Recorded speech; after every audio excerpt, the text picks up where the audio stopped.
RSS, Bharatiya Janata கட்சி, மற்ற கட்சிகளுடைய சட்டமன்ற, நாடாளுமன்ற உறுப்பினர்களை ஈர்ப்பது, கவருவது. பிஜேபியோடைய ஜெராக்ஸ் தான் தாவேகா அப்படின்றத. தாவேகால எனக்கு தெரிந்தவரை சேர்ந்தவர்கள் பதவி விலகிட்டு தானே சேர்றாங்க. திமுகவுடன் கூட்டணியில இருந்து விட்டு போஸ்ட்போல் அலையன்ஸ்க்கு அப்புறம் தாவேகா சப்போர்ட் பண்ணது. நாங்க மட்டும் தாவேகா அரசுக்கு ஆதரவு தெரிவிக்கலையே. கிட்டத்தட்ட ஒரு 10 ஆண்டுகள் திமுக காங்கிரஸ் இணைந்து இருந்தது. ஆனா ஒரு மரியாதைக்கு கூட சொல்லாம எங்கள்கிட்ட போயிட்டாங்க. தமிழக வெற்றி கழகத்திற்கும் இந்த இந்தியா கூட்டணியில் வருவதற்கான அழைப்பு விடுக்க வந்தா நல்லா தான் இருக்கணும். பிள்ளை அறிக்கையை வெளியிட்டு இருந்தாங்க. தமிழக வெற்றி கழக அரசு வெளியிட்டு இருக்காங்க. கிட்டத்தட்ட 13 லட்சம் கோடி இந்த பொதுத்துறை நிறுவனங்களோட சேர்த்து 13 லட்சம் கோடி கடன். எந்த அரசும் கடன் இல்லாம இல்லை. மத்திய அரசுக்கு கடன் இல்லையா? உருவாக்கும் மண் எஸ்என்எஸ், வெற்றியின் மண் SNS. SNS institutions, Kovai. Sir வணக்கம், எப்படி சார் இருக்கீங்க? நல்லா இருக்கேன்.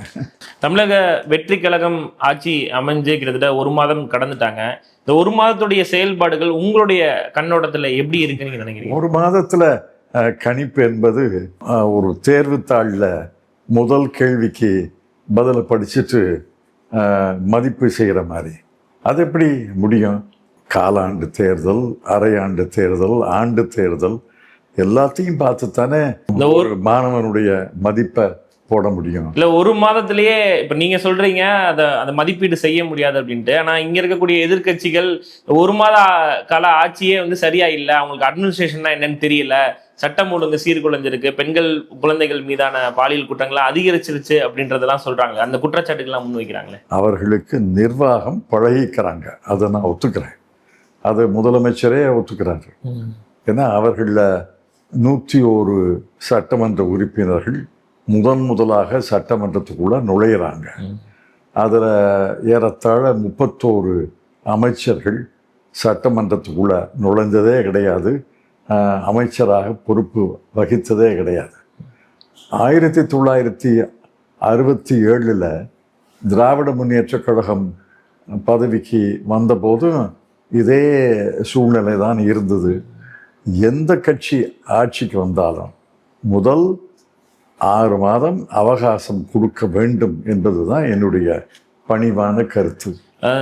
தாவேகா அரசுல இணைந்து தற்போது காங்கிரசும் அந்த அமைச்சரவையில் இடம்பெற்றது. கிட்டத்தட்ட தமிழ்நாட்டில் 60 ஆண்டுகளுக்கு பிறகு தமிழக காங்கிரஸ் ஒரு அமைச்சரவையில் உள்ள போயிருக்காங்க.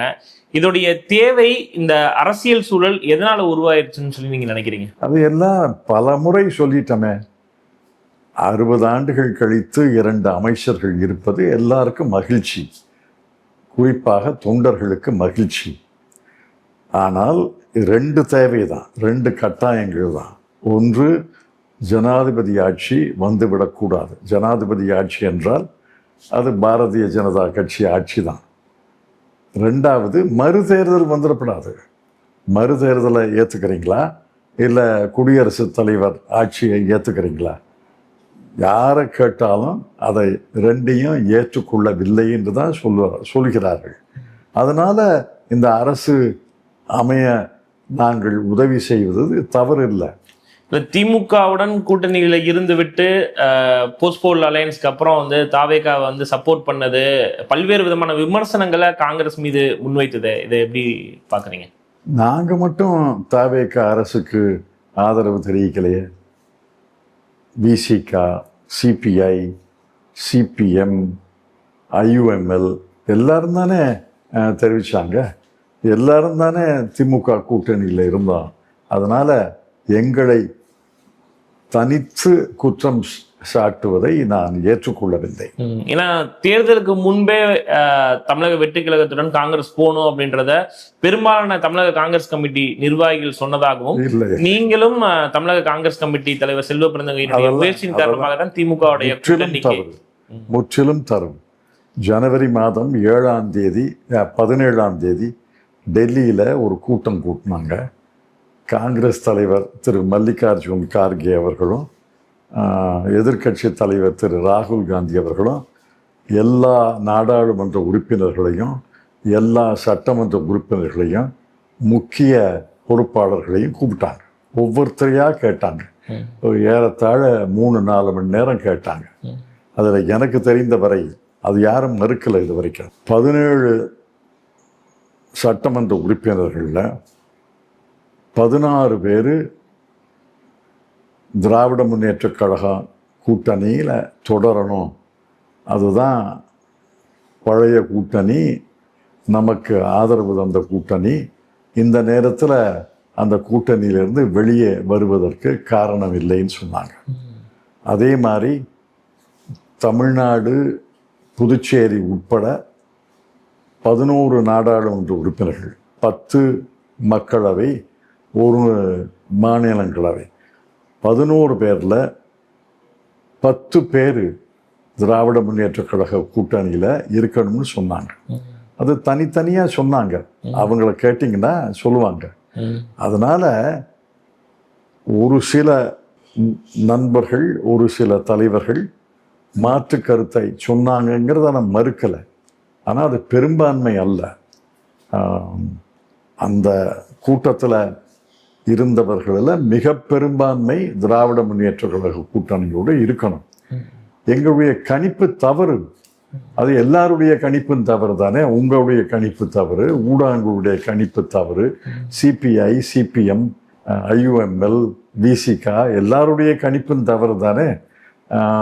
ஒவ்வொரு ஆய்வும், தேர்தலுக்கு முன் நடந்த ஆய்வும் தவறு, தேர்தலுக்கு பிறகு நடந்த எக்ஸிட் போலும் தவறு, எல்லாரும் தவறு. ஆனால் அது காரணம் இந்த இளைஞர்கள் மத்தியில் ஒரு பெரிய மாற்றத்தை விரும்புகிறார்கள் என்பதை கணிக்க தவறிவிட்டோம். அதை நான் ஒப்புக்கொள்கிறேன். ஆனால் எல்லாரும் தான் தவறிவிட்டோம். திராவிட முன்னேற்றக் கழகமும் தவறிவிட்டது இல்லை. ஏன்னா தேர்தலுக்கு ஒரு சில நாட்களுக்கு முன்பு நீங்க போய் முன்னாள் முதலமைச்சரை அவர் வீட்டிலேயே போய் சந்திச்சீங்க. தொகுதி சார்ந்த விஷயங்கள் மட்டும்தான் அப்ப பிரச்சனையாக இருந்ததா, இல்ல கூட்டணியே? தொகுதி சார்ந்த பிரச்சனை எல்லாம் கிடையாது. நாம் பேச்சுவார்த்தை குழுவில் இல்லை. கிரீஷ் சோடான்கர், செல்வ பெருந்தகை, சூரஜ் ஹெக்டே, நித்தின் ஆல்வா அவர்கள் தான் பேச்சுவார்த்தை குழு.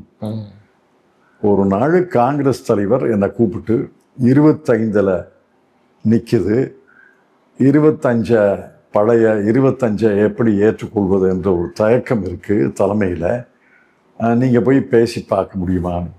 நான் முதல் முறையாக ஒரே முறை தான் திராவிட முன்னேற்றக் கழக தலைவரிடம் பேசினேன். ஒரே முறை தான், 45 நிமிஷம் பேசினேன். அவர்கிட்ட பேசிட்டு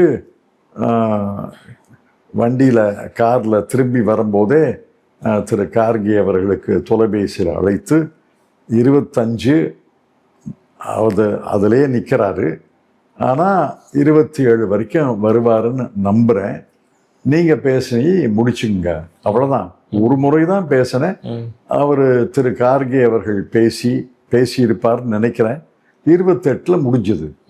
அதை பற்றி அதை தவிர தேர்தல் தொகுதிகளை தேர்வு செய்வதில் எனக்கு பங்களிப்பே கிடையாது. தேசிய தலைமை அந்த தொகுதி எண்ணிக்கை சரின்றதுல அந்த ஒரு நிலைப்பாட்டில் இருந்தாங்களா? காங்கிரஸ் தலைவர் கையெழுத்து போட்டா அது தலைமையுடைய முடிவுன்னு தானே சொல்ல முடியும். கூட்டணி தேர்தலுக்கு பிறகான அந்த கூட்டணி விவகாரங்கள்ல நீங்க சொன்ன மாதிரி ஜனாதிபதி ஆட்சி வந்துடக்கூடாதுன்ற ஒரே ஒரு நல்ல நோக்கத்தோட தான் காங்கிரஸ் உட்பட திமுக கூட்டணியில் இடம்பெற்றிருந்த அனைத்து கூட்டணி கட்சிகளும் போய் இணைஞ்சாங்க. ஆனா காங்கிரஸ் மீது ஒரு மிக முக்கியமான ஒரு குற்றச்சாட்டை தொடர்ச்சியாக திமுக முன்வைக்கிறாங்க. அதாவது கிட்டத்தட்ட ஒரு 10 ஆண்டுகள் திமுக காங்கிரஸ் இணைந்திருந்தது, ஆனா ஒரு மரியாதைக்கு கூட சொல்லாம எங்கள்கிட்ட போயிட்டாங்க அப்படின்ற ஒரு குற்றச்சாட்டு முன்வைக்கிறாங்க. இதுல 2 கூற்றுகள் இருக்கின்றன. திராவிட முன்னேற்ற கழக தோழர்கள் மரியாதைக்குரிய சொல்லவில்லை என்று சொல்கிறார்கள் என்பது எனக்கு தெரியும். ஆனால் காங்கிரஸ் தரப்பில் நாங்கள் சொல்லிவிட்டோம் என்று தான் சொல்கிறார். எது உண்மை எது தவறு என்று எனக்கு எப்படி தெரியும்? தமிழக காங்கிரஸ் கமிட்டின்னு எடுத்துக்கிறதா இல்லை தேசிய தலைமைன்னு எடுத்துக்கிறதா? தமிழக காங்கிரஸ் தலைமையும் அகில இந்திய காங்கிரஸ் தலைமையும் நாங்கள் சொல்லிவிட்டு தான் அப்புறம் திரு விஜய் அவர்களை சந்தித்து ஆதரவு தருவதாக சொன்னோம்னு சொல்கிறாங்க. ஆனால் திமுக தலைவர்கள் எங்களுக்கு சொல்லவே இல்லை என்று சொல்கிறார்கள். 2 கூற்றும் இருக்கு. ஏன்னா காங்கிரஸை வந்து தொடர்ச்சியாக திமுகவுடைய அதிகாரப்பூர்வ நாளேடான முரசொலி வந்து தினந்தோறும் வந்து விமர்சிக்கிறாங்க. முன்னாள் தேசிய தலைவர் ராகுல் காந்தி மீதான விமர்சனங்களை முன்வைக்கிறாங்க. இதை எப்படி புரிஞ்சுக்கிறது? அது வருத்தம் அளிக்கிறது. திமுக தலைமையே நாங்கள் தேர்தல் முடிவுகளை ஏற்றுக்கொள்கிறோம், தமிழக வெற்றி கழகம் ஆட்சி அமைக்கட்டும்னு சொல்லிட்டாங்க.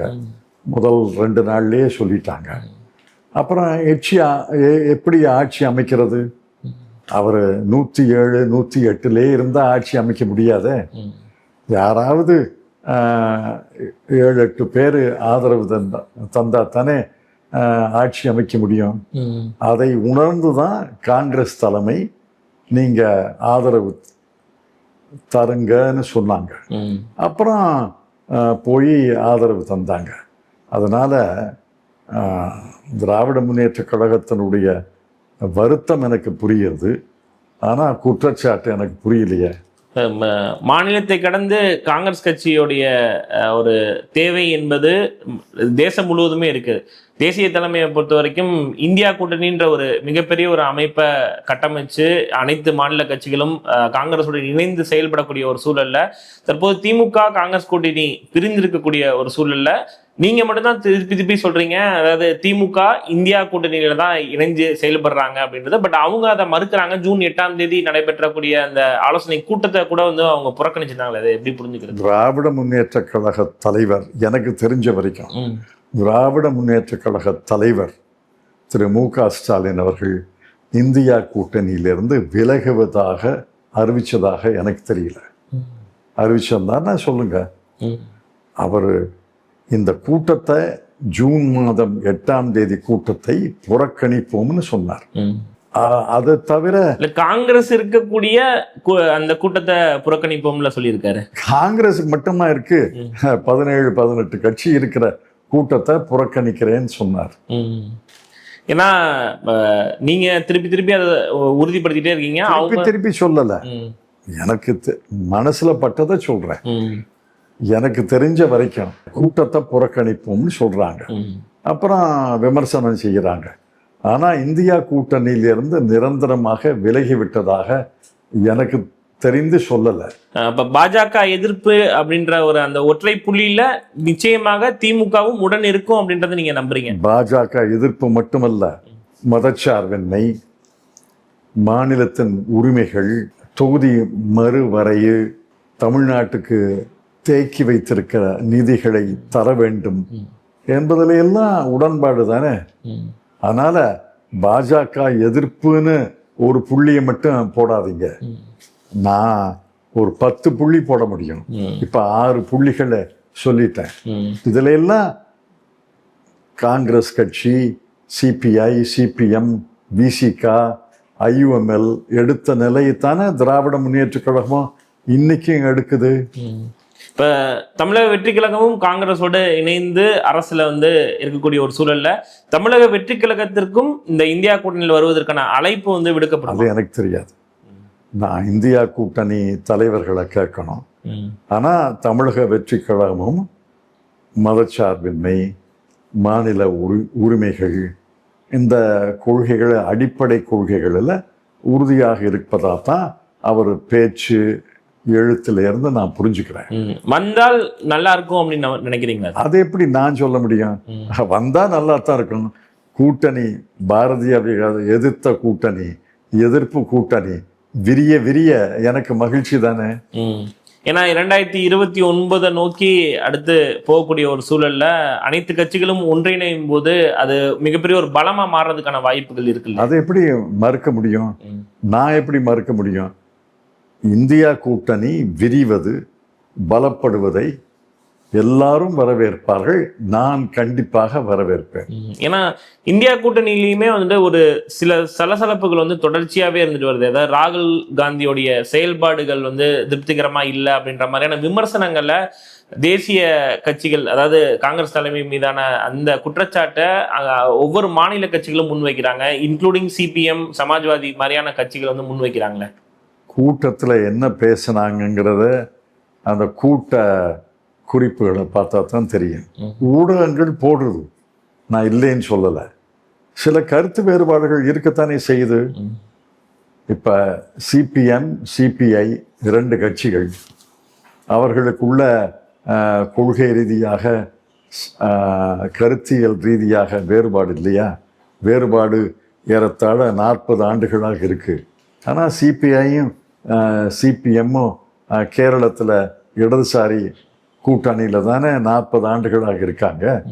அதனால் ஒரு கட்சிக்கும் கருத்தியல் ரீதியாக வேறுபாடுகள் இருப்பது என்பது இயல்பு தான். எல்லாம் ஒரே கட்சியில் இருக்கலாமே. ஏன்னா இப்ப இங்க தமிழ்நாட்டை பொறுத்த வரைக்கும் திமுக தலைமையிலான அந்த கூட்டணி கிட்டத்தட்ட ஒரு 20 to 25 கட்சிகள் அமைப்புகள்லாம் சேர்ந்து எலெக்ஷனை வந்துட்டு ஃபேஸ் பண்ணாங்க. பட் இன்றைய சூழல்ல முக்கியமான பிரதான கட்சிகள் காங்கிரஸ் உட்பட சிபிஎம் சிபிஐ விடுதலை சிறுத்தைகள் ஐயுஎம்எல் எல்லாருமே தாவேகாவை நோக்கி வந்து விட்ட நிலையில அடுத்தடுத்த தேர்தல்கள்ல இந்த கூட்டணி வந்து அப்படியே தொடர்றதுக்கான வாய்ப்பு எனக்கு தெரியாது. நான் தலைமை இல்லையே. அடுத்த கேள்வி அதுதான் சார். காலம் சூழ்நிலை அதை பொறுத்து தலைமை முடிவெடுக்கும். இல்ல அடுத்த கேள்வி அதான் வரேன். அதாவது ஒரு மிகப்பெரிய ஒரு தேசிய முகமா வந்து காங்கிரஸ் கட்சிக்கு நீங்க இருக்கக்கூடிய ஒரு சூழல்ல அடுத்ததாக தேசிய தலைவராக நீங்கள் வரலாம் அப்படின்றதையும் யூகங்களா வந்து சொல்லப்படுது. அது உண்மை. நீங்களே சொல்லிட்டீங்க யூகம்னு. யூகத்துக்கெல்லாம் நான் பதில் சொல்வது கிடையாது. ஏன்னா தொடர்ச்சியா வந்து பேசப்பட்டு வருது. அடுத்து நீங்க ப. சிதம்பரம் வந்து வரலாம் அப்படின்றத சொல்றாங்களே. அந்த பேச்சை பற்றி எப்படி நான் கருத்தை தெரிவிக்க முடியும்? என்னை விட முக்கிய பெரிய சாமர்த்தியமான தலைவர்கள் காங்கிரஸ்ல நிறைய இருக்காங்க. உங்களுக்கு அந்த வாய்ப்பு வரும் பட்சத்துல அதை அத்தைக்கு மீசை முளைத்தான் அப்ப பார்க்கலாம். சரி, இப்ப தேசிய அரசியலை நோக்கும் போது மிக முக்கியமாக பாஜகவுடைய செயல்பாடுகள் ஒட்டுமொத்தமா வந்து மிகப்பெரிய ஒரு விமர்சனங்களை வந்து தொடர்ச்சியாக காங்கிரஸ் கட்சி முன்வைத்து வருது. மேற்கு வங்கத்துல தொடங்கி அடுத்து மகாராஷ்டிரால உத்தவ் தாக்கரேவுடைய மாநிலங்களவை உறுப்பினர்கள் மக்களவை உறுப்பினர்களை பாஜக தன் பக்கம் இழுப்பதாக அந்த குற்றச்சாட்டுகள் தொடர்ச்சியாக முன் வச்சு வருது. இது எதை நோக்கி போவதா நீங்க நினைக்கிறீங்க? பாரதிய ஜனதா கட்சியுடைய வேலையே அதுதானே. RSS பாரதிய ஜனதா கட்சி 10-12 ஆண்டுகளாக அந்த வேலையை தான் செய்கிறாங்க. மற்ற கட்சிகளை உடைப்பது, மற்ற கட்சிகளுடைய சட்டமன்ற நாடாளுமன்ற உறுப்பினர்களை ஈர்ப்பது, கவருவது, அவர்களுக்கு பல வாக்குறுதிகளை தருவது, இதை ஏற்கனவே ஆபரேஷன் லோட்டஸ்ன்னு பேரே வச்சிருக்கீங்களே. மத்திய பிரதேசில கூட காங்கிரஸுடைய வேட்பாளர் மீனாட்சி நடராஜனுடைய வேட்பு மனு கூட நிராகரிக்கப்படுது. இதெல்லாம் எப்படி நம்ம புரிஞ்சுக்கிறது? அது மோசடி. ஆனால் வழக்கு தொடர்ந்து தான் தீர்ப்பு வரணும். என் கருத்து அது மோசடி. அதே நேரத்தில் மேற்கு வங்கத்தில் இருக்கக்கூடிய திரிணாமுல் காங்கிரஸ் ஆகட்டும், அதே போல மகாராஷ்டிராவில் தேசியவாத காங்கிரஸ் ஆகட்டும், மீண்டும் காங்கிரஸோட ஒரு இணக்கமான ஒரு சூழலுக்குள்ள வராங்க. அவங்க மீண்டும் தங்களை காங்கிரஸ் கட்சியோடைய அந்த கட்சிகள் இணைவதற்கான ஒரு சூழல் உருவாயிட்டு இருப்பதா வந்து சொல்லப்படுது. சொல்லப்படுகிறதுக்கெல்லாம் நான் பதில் சொல்ல முடியும். திரிணாமுல் காங்கிரஸ் கட்சியோடு இணைந்து வேலை பார்ப்பது என்ற முடிவெடுத்திருந்தா அது எனக்கு மகிழ்ச்சி. ஏன்னா அவர்களும் காங்கிரஸ்லேருந்து கிளைத்தவர்கள் தானே. ஏன்னா ஒரு காலகட்டத்தில் தொடர்ச்சியாக பல்வேறு விதமான கடுமையான எதிர்ப்புகளை காங்கிரஸ் மீது முன் வச்சாங்க இந்த 2 கட்சிகளுமே. இப்ப மீண்டும் அதற்கான ஒரு சூழல் வந்து அந்த கட்சிகளுக்கு உருவாயிருக்குன்னு பாருங்க. ஒரு கட்டத்தில் ஒரு காலத்தில் கருத்து சொல்வதை பற்றி அது நிரந்தர கருத்தாக இருக்க வேண்டும்னு அவசியம் இல்லை. இப்போ திமுக அதிமுக ஒரு கட்சியாக தானே இருந்தாங்க. 1947 1973 வரைக்கும் ஒரு கட்சியாக தான் இருந்தாங்க. கலைஞர் தலைவராகவும் திரு எம்ஜிஆர் அவர்கள் பொருளாளராகவும் இருந்தாங்கல்ல. அப்புறம் கருத்து வேறுபாடு ஏற்பட்டதில்ல. அதனால் ஒரு கட்டத்தில் ஒரு சூழ்நிலையில் கருத்து வேறுபட்டால் அது தொடர்ந்து எதிரின்னு பார்க்க வேண்டிய அவசியம் இல்லை. வினைவலின்னு ஒரு திருக்குறள் இருக்கு. அதில் என்ன சொல்றாரு? மாற்றான் வலின்னு சொல்றார். எதிரி வலி இல்லை. எதிரியா நான் யாரையும் பார்க்கறது இல்லை, மாற்றான். மாற்று கருத்து உள்ளவர்கள். ஏன்னா இப்ப பிஜேபி தேசிய லெவல்ல பண்ணக்கூடிய இந்த விஷயங்களை தான் தாவேகா இங்க பண்ணுது அப்படின்றத திமுக வந்து குற்றச்சாட்டை முன்வைக்கிறாங்க. அங்க அதிமுக இருக்கக்கூடிய சட்டமன்ற உறுப்பினர்லாம் ராஜினாமா செஞ்சுட்டு தாவேகால போய் இணைகிறாங்க அப்படின்ற மாதிரியான குற்றச்சாட்டுகள். பிஜேபியோடைய ஜெராக்ஸ் தான் தாவேகா அப்படின்றத முக ஸ்டாலின் தவறு. நீங்க நுணுக்கமா பார்க்கல. பாரதிய ஜனதா கட்சி ஈர்ப்பது நாடாளுமன்ற உறுப்பினர்கள், சட்டமன்ற உறுப்பினர்களை பதவி விலகாமல் இருப்பவர்களை ஈர்க்கிறார்கள். தாவேகால எனக்கு தெரிந்தவரை சேர்ந்தவர்கள் பதவி விலகிட்டு தானே சேர்றாங்க. அது வித்தியாசம் இல்லையா? நாட்டுடைய பொருளாதாரம் எந்த நிலையில இருக்கு சார்? நாட்டினுடைய பொருளாதாரத்தை கவலைக்குரிய நிலையில தான் இருக்கு.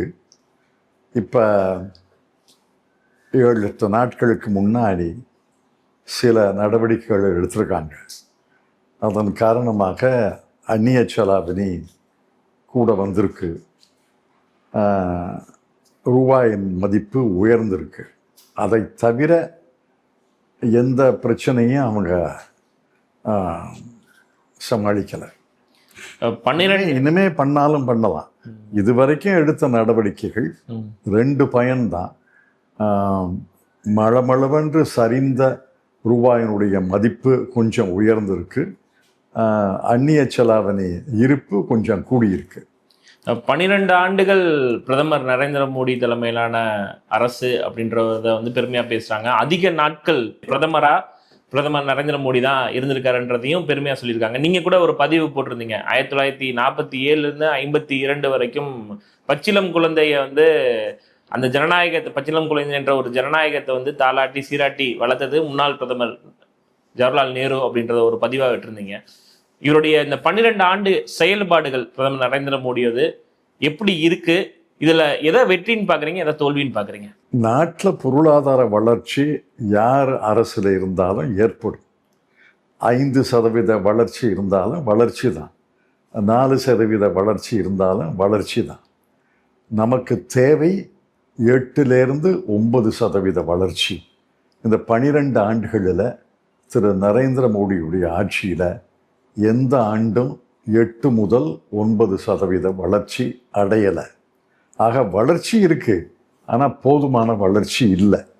பொருளாதாரம் மீட்சி அடைஞ்சிருச்சு அப்படின்றது மத்திய நிதியமைச்சர் சொல்றாங்க. அதே நேரத்தில் வேலை வாய்ப்பு, பணவீக்கம், மக்களுடைய வாங்கும் திறன்ல அந்த மீட்சி இருக்குன்னு நீங்க நினைக்கிறீங்களா? நிதி அமைச்சர் வேற என்ன சொல்லுவாங்க? எந்த நிதி அமைச்சராக இருந்தாலும் அரசனுடைய கொள்கைகளை சிலாகித்து தான் பேச வேண்டும். அது வேற. நான் சொன்னேன்ல, வளர்ச்சி இருக்கு, ஆனால் போதுமான வளர்ச்சி இல்லை. 2வது, பொருளாதாரத்தை அன்றி அரசியல் சூழ்நிலையில் சமஷ்டி அரசு, கூட்டாட்சி தத்துவத்தில், மதச்சார்பின்மையில், சிறுபான்மை மக்கள் அச்சத்தோடு வாழ்வதில், வேலையின்மை, பணவீக்கம் எல்லாம் சரிந்திருக்க, எல்லாம் மோசமாகி இருக்க. மொத்தத்தை 12 ஆண்டுகள் எடுத்து பார்த்தா எல்லா துறையிலையும் சரிந்திருக்கு, ஆனால் வளர்ச்சி இருக்கு. காரணம், விவசாயிகள் விவசாயம் பண்ணுறாங்க, தொழிற்சாலைகள், தொழில் முனைவோர், தொழிலாளர்கள் வேலை பார்க்குறாங்க, சேவை துறையில் இருப்பவர்கள் சேவை செய்கிறார்கள். ஆக இதையெல்லாம் சேர்த்து தான் மொத்த உற்பத்தின்னு சொல்கிறோம், ஜிடிபின்னு சொல்கிறோம். அதான் எல்லாரும் அமைதியாக இருந்தால் தான், கையை கட்டிக்கிட்டு உட்கார்ந்துருந்தா தான் வளர்ச்சி இல்லாமல் இருக்கும். ஆனால் வளர்ச்சி இருக்கு, ஆனால் போதுமான வளர்ச்சி இருக்கு, ஆனால் அந்த நிலைத்தன்மை இல்லைன்றதை புரிஞ்சுக்கலாமா சார்? இல்லை, போதுமான வளர்ச்சி இல்லை. இவ்வளவு பெரிய நாடு உயர்ந்த வளர்ச்சியை அடையணும். 8-9% தொடர்ந்து 25 ஆண்டுகள் பெற வேண்டும். இப்போ சீனா பொருளாதாரம் 5 மடங்கு இந்தியா பொருளாதாரத்தை விட பெருசு. அவர்கள் 5%, 5.5% வளர்ந்தா ஆண்டு ஒன்றுக்கு எவ்வளவு பொருளாதார கூடுதல் வருதோ அது நமக்கு வரலையே. 6, 7 வந்தா வரலையே. 8, 9% வளர்ச்சி வேண்டும் என்று நான் நீண்ட நாட்களாக அழுத்தம் திருத்தமாக சொல்லி வருகிறேன். பொருளாதாரத்துல இந்த மாதிரியான ஒரு சூழல் இருக்கும் போது ஈரான் மீதான அமெரிக்க இஸ்ரேல் போர் வந்து எந்த அளவுக்கு நம்முடைய இந்திய பொருளாதாரத்தை வந்து பாதிப்படைஞ்சிருக்குன்றது அது பாதகம்தான், அது ஒன்றும் சந்தேகம் இல்லை. அதுல பாதிப்பு இருக்குன்னு பிரதமரும் நிதி அமைச்சரும் சொல்வது உண்மைதான். இது பல்வேறு விஷயங்கள்ல அந்த பொருளாதார ரீதியா பார்க்கும்போது அரசியல் ரீதியாகவும் பல்வேறு விதமான மாற்றங்கள் நாடு முழுவதுமே பல்வேறு மாநிலங்கள்ல வந்து தொடர்ச்சி அடைஞ்சிட்டு இருக்கு. இப்ப உதாரணத்துக்கு காக்ரோச் ஜனதா பார்ட்டி கூட சொல்லலாம். நீங்க கூட ஒரு கட்டுரை எழுதியிருந்தீங்க, கற்பான் பூச்சியுடைய தேவைகள் எப்படி இருக்கு அப்படின்றத வந்து சொல்லியிருந்தீங்க. இளைஞர்களிடையே ஒரு தற்போதைய அரசியல் ரீதியான விஷயங்கள்ல ஒரு நம்பகத்தன்மை அற்றத ஒரு சூழல் உருவாகும் காரணம் தான் இந்த காக்ரோச் ஜனதா பார்ட்டி மாதிரியான ஒரு இயக்கங்கள் தொடங்கப்பட்டதுக்கான ஒரு சூழலா அமைஞ்சிருக்குன்னு நம்புவோமா? கரப்பாம்பூச்சி அரசியல் கட்சியை, அரசியல் இயக்கத்தை நான் எழுதிய கட்டுரை சிலேடை அந்த சட்டாயர் என்ற முறையில் எழுதினேன். அவர்களை பற்றி நான் ஒன்றும் அரசியல் கணிப்பு செய்யலை, முடிவான முடிவுக்கு வரல. இப்போ தான் தொடங்கியிருக்காங்க, பார்க்கலாம். இல்லை, ஏன்னா இளைஞர்கள் மத்தியில் வந்துட்டு ஒரு மிகப்பெரிய ஒரு மாற்றங்கள் வேணும் அப்படின்ற ஒரு சூழல் வந்து உருவாகிருக்குது. இப்போ தமிழ்நாட்டிலே எடுத்துக்கலாம், இளைஞர்கள் மூலமாகத்தான் தமிழக வெற்றி கழகம் கிட்டத்தட்ட 2 வருடங்கள்லேயே ஒரு ஆட்சி கட்டில் அமரக்கூடிய ஒரு சூழல் வந்திருக்கு. இதை எப்படி பார்க்குறீங்க? அது உண்மைதான். இளைஞர்கள் மத்தியில் ஒரு மாற்று அரசு வர வேண்டும் என்ற அழுத்தமாக எண்ணம் தோன்றியதால் தான் கரப்பாம்பூச்சி அரசியல் இயக்கம் தோன்றியது. தமிழ்நாட்டில் தமிழக வெற்றி கழகம் வெற்றி பெற்றது. அதில் ஒன்றும் மறுப்பே கிடையாது. தமிழ்நாடு அரசுடைய அந்த கடன் அளவு என்பது ஒவ்வொரு நாளும் அதிகரிச்சுட்டே போறதை நம்மளால பார்க்க முடியுது. கிட்டத்தட்ட ஒரு 10 லட்சம் கோடி கடன் அளவுல தமிழ்நாடு அரசு இருப்பதா சொல்லப்படுது. இதை சரி செய்வதற்கான ஆலோசனைகளை ஒரு கூட்டணி கட்சி தலைவர் என்ற அடிப்படையில தமிழக வெற்றி கழகத்திற்கு வைப்பதற்கான வாய்ப்புகள் இருக்கா? எனக்கு வாய்ப்பு இல்லை. அவர் ஒருவேளை அமைச்சரவையில் விவாதிக்கலாம். அமைச்சரவையில் விவாதித்தா எங்கள் காங்கிரஸ் அமைச்சர்கள் கருத்து சொல்லலாம். எனக்கு வாய்ப்பில்லை. ஏன்னா நேற்று கூட வெள்ளை அறிக்கையை வந்து வெளியிட்டிருந்தாங்க. தமிழக வெற்றி கழக அரசு வந்து வெளியிட்டிருக்காங்க. கிட்டத்தட்ட 13 லட்சம் கோடி இந்த பொதுத்துறை நிறுவனங்களோட சேர்த்து 13 லட்சம் கோடி கடன் தமிழ்நாடு அரசு இருக்கு. ஒவ்வொருத்தருடைய தலையிலையும் கிட்டத்தட்ட 1,29,000 ரூபாய் கடன் அளவு வந்து வச்சுட்டு போயிருக்காங்க அப்படின்ற குற்றச்சாட்டுகள் முன்வைக்கிறாங்க. இந்த ஒரு சூழல்ல தான் பல்வேறு திட்டங்கள், இந்த வாக்குறுதிகளையும் தமிழக வெற்றி கழகம் வந்து அறிவிச்சிருக்கு. இதை எப்படி நிறைவேற்ற முடியும்னு நினைக்கிறீங்களா இவ்வளவு பெரிய ஒரு கடன் அளவு வச்சுட்டு? அவர் நிதி அமைச்சரும் முதலமைச்சரும் முடிவெடுக்க வேண்டியது. முதல் வரவு செலவு கணக்கை தாக்கல் செய்தபோது, முதல் பட்ஜெட்டை தாக்கல் செய்தபோது எந்த அளவுக்கு வாக்குறுதிகளை நிறைவேற்றுகிறார்கள் என்று பார்க்கலாம். வாக்குறுதிகளை நிறைவேற்றுவதற்கு 5 ஆண்டுகள் இருக்கு. திராவிட முன்னேற்ற கழக அரசு, அதிமுக அரசு 5 ஆண்டுகளில் தானே வாக்குறுதிகளை நிறைவேற்ற முயற்சி செய்தார்கள். அதனால முதல் பட்ஜெட்டே வரல. முதல் பட்ஜெட் வந்த பிறகுதான் எந்த அளவுக்கு 5 ஆண்டுகள் பாதையில், 5 ஆண்டுகள் காலத்தில் நடக்க வேண்டிய பாதையில் எந்த அளவுக்கு முன்னேறி இருக்கிறார்கள்னு பயணித்திருக்கிறார்கள்னு குறிப்பிட முடியும். ஏன்னா தமிழ்நாடு ஒன்று தெரிஞ்சுக்கங்க, எந்த அரசும் கடன் இல்லாமல் இல்லை. அமெரிக்க அரசுக்கு தான் மிகப்பெரிய கடன். மத்திய அரசுக்கு கடன் இல்லையா? ஆண்டுதோறும் கடன் அதிகரிக்கும். ஏன்னா நிதி பற்றாக்குறை என்பது அந்த கூடுதலான கடன் தான். அது ஒவ்வொரு ஆண்டும் நிதி பற்றாக்குறை, எனக்கு தெரிஞ்சு ஒரு 50 ஆண்டுகளாக நிதி பற்றாக்குறை ஒவ்வொரு ஆண்டும் இருக்கு. அந்த ஒவ்வொரு ஆண்டும் நிதி பற்றாக்குறையை கூட்டணும், கடனுக்கு கூட்டணும். அப்ப எல்லா அரசுகளும் கடன் கூடும். கடன் வாங்காமல் அரசு நடக்க முடியாது. ஏன்னா அரசுக்கு 3 நிதி ஆதாரங்கள் தான்: தன் வருவாய், மத்திய அரசனுடைய மானியம், நிதி கமிஷன் படி அவர்கள் பங்கு தருவது, 3வது கடன். இதில் கடனும் ஒவ்வொரு ஆண்டும் கூடும். எந்த அரசும் எனக்கு தெரிஞ்ச வரைக்கும், நான் 10 ஆண்டுகள் டெல்லியில் இருந்திருக்கேன், எந்த அரசும் கடனை குறைத்ததாக எனக்கு தெரியலையே. இருக்கலாம், இருந்தா சொல்லுங்க. இல்லை, தமிழ்நாடு மாதிரியான ஒரு வெல்ஃபேர் ஸ்டேட் வந்து அப்போ அந்த கடன் அளவில் அந்த மாநில உள்நாட்டு உற்பத்தி அந்த விகிதத்திலேயே வச்சுக்கிட்டா அந்த கடன் அளவு வந்து சரியா இருக்கும் அப்படின்னு நினைக்கிறீங்க? கடன் வாங்குவது தவறில்லை. எல்லா அரசுகளும் கடன் வாங்குது.